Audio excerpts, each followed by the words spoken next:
Olá, seja muito bem-vindo e mais uma vez é muito bom estar em sua companhia. A partir de agora, você acompanha comigo as notícias do Brasil e do mundo. E eu vou começar essa edição falando de eleições.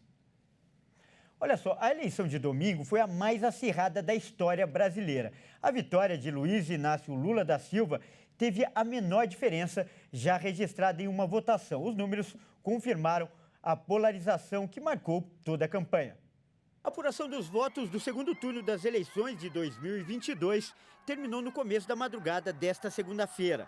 Com 100% das urnas totalizadas, Lula foi eleito presidente do Brasil com aproximadamente 2 milhões e 100 mil votos a mais que Jair Bolsonaro. Foram 50,9% dos votos contra 49,1% do atual presidente. A vitória de Lula foi confirmada pelo Tribunal Superior Eleitoral às 19 horas e 57 minutos do domingo, quando 98,81% das urnas haviam sido apuradas. Àquela altura, ele tinha 50,83% dos votos válidos e não poderia ser mais alcançado por Bolsonaro, que contabilizava 49,17%. Essa é a menor diferença percentual a favor do ganhador desde que as eleições livres foram retomadas em 1989. Os dois candidatos estiveram na frente da disputa em momentos diferentes da apuração. Lula ultrapassou Jair Bolsonaro às 18 horas e 44 minutos e alargou a diferença desde então. Torneiro mecânico, líder sindical e membro fundador do PT, Lula, de 77 anos, é o primeiro ex-presidente a voltar ao cargo. Ele governou por 2 mandatos, entre 2003 e 2010. Mais tarde, o presidente eleito teve o primeiro contato com o eleitorado em um evento na Avenida Paulista. Em seu discurso, Lula disse que o combate à fome será a prioridade. Mas a mais essencial é garantir que cada criança, que cada mulher, que cada adolescente, que cada homem possam todo dia tomar café, almoçar e jantar. E olha só, líderes mundiais repercutiram o resultado das urnas brasileiras. Vamos conferir agora o que os presidentes dos Estados Unidos e da França publicaram.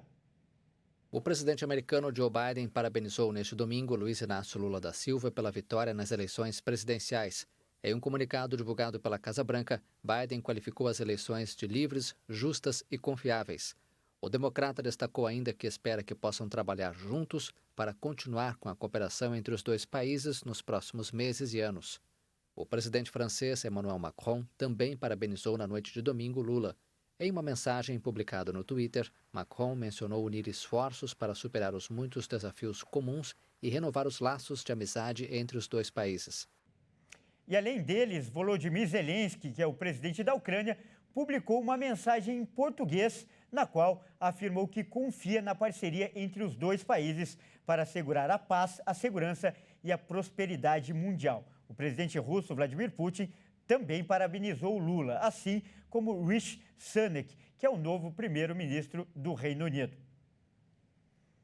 E olha só, ainda falando de eleições, passados os 2 turnos das eleições, os partidos devem agora organizar e se organizar para a prestação de contas junto à Justiça Eleitoral. Os responsáveis pela assessoria contábil das campanhas devem encaminhar à Justiça os extratos bancários, notas fiscais, prestação de contas, entre outros gastos, para comprovar o uso do dinheiro.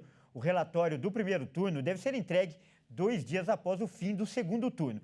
E quem disputou o segundo turno tem 20 dias para apresentar a prestação de contas do pleito. As contas, é bom lembrar, as contas da campanha devem ser julgadas e aprovadas pelo Tribunal Superior Eleitoral. E olha só, mudando de assunto agora, caminhoneiros bloquearam estradas de 11 estados brasileiros nesta segunda-feira. A previsão é que esse protesto dure 72 horas, segundo os manifestantes. Após o anúncio do resultado das eleições, vídeos começaram a circular na internet mostrando bloqueios em diversas estradas pelo país. Logo depois, a Polícia Rodoviária Federal confirmou o problema, inicialmente em 8 estados e no Distrito Federal.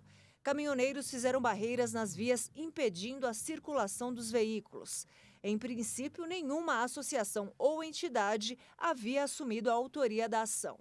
Entre os manifestantes, a justificativa era desconfiança com relação à apuração dos votos do segundo turno.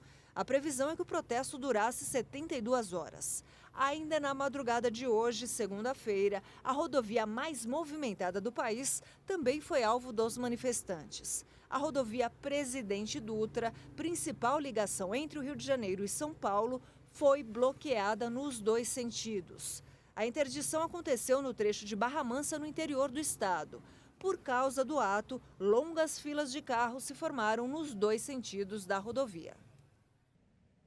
E a Polícia Rodoviária Federal informou que o bloqueio na BR-020 em Luiz Eduardo Magalhães, que fica no oeste da Bahia, foi encerrado ainda na madrugada desta segunda-feira. E olha só, o protesto dos caminhoneiros começou no sul do país. Lá foi o primeiro lugar. E a região, aliás, é uma das mais afetadas. Há relatos de pessoas que estão na estrada desde ontem à noite. Quem atualiza as informações para a gente é a nossa repórter Michele Veiga. A paralisação dos caminhoneiros começou neste domingo por volta das 10 horas da noite no estado catarinense e foi ganhando corpo.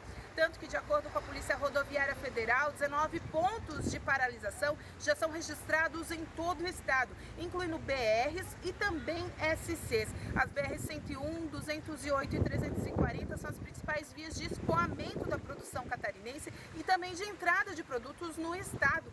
Nós estamos aqui no sul, na cidade de Sara, na BR-101, que é o principal acesso ao sul, extremo sul e também em direção ao norte catarinense.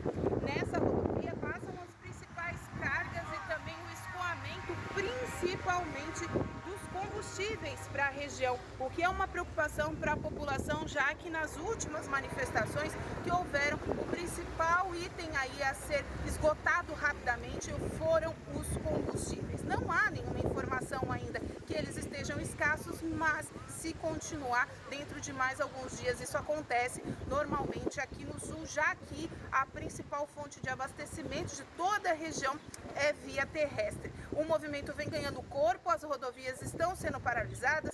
O município de Tubarão, aqui no sul catarinense, também é um dos principais pontos de entrada das mercadorias para a região, está bloqueado, onde já há registros, inclusive, de moradores e também munícipes ali da região terem descido de ônibus de linha para atrás de aplicativos, de carros de aplicativos, para poder chegar em casa ou nos seus trabalhos, pois também os ônibus estão parados nas rodovias.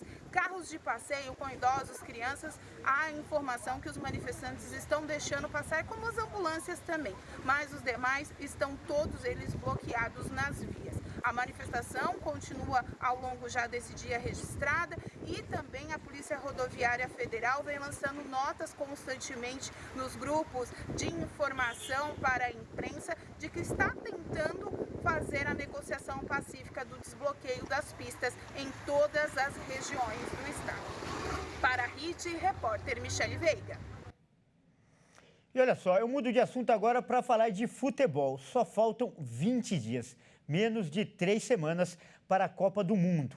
E hoje, no Boletim Esquenta Qatar 2022, o Leonardo Félix, nosso comentarista de esportes, fala da expectativa em torno da seleção brasileira, que busca o tão sonhado hexacampeonato no Oriente Médio. Olá, pessoal! Este é o Esquenta Qatar 2022, que traz informações e curiosidades da Copa do Mundo aqui na nossa programação. Hoje vamos falar sobre a seleção brasileira. O Brasil foi soberano nas eliminatórias sul-americanas, terminando invicto e isolado na liderança com 14 vitórias em 17 jogos. Com campanha praticamente perfeita, a equipe de Tite pode até não ter encantado em muitos momentos, mas sobrou na América do Sul, com a defesa aparentemente intransponível, um sistema de jogo sólido e Neymar chamando a responsabilidade no ataque. Apesar de ter sido vice da Copa América de 2021, a seleção canarinho chega bastante forte para a disputa, especialmente graças à ascensão de jovens nomes como Vinícius Júnior, Rafinha, Antony e Rodrigo. O Brasil está no grupo G, com Suíça, Sérvia e Camarões. E por aqui, já estamos juntos na torcida pelo Hexa, hein? Faltam 20 dias para a Copa do Mundo 2022. É isso aí, Léo. Mais uma vez, muito obrigado. E amanhã tem mais Boletim Esquenta Qatar 2022. Bom, essa edição fica por aqui. Eu agradeço demais pela sua companhia e convido a continuar ligado em nossa programação. Até mais!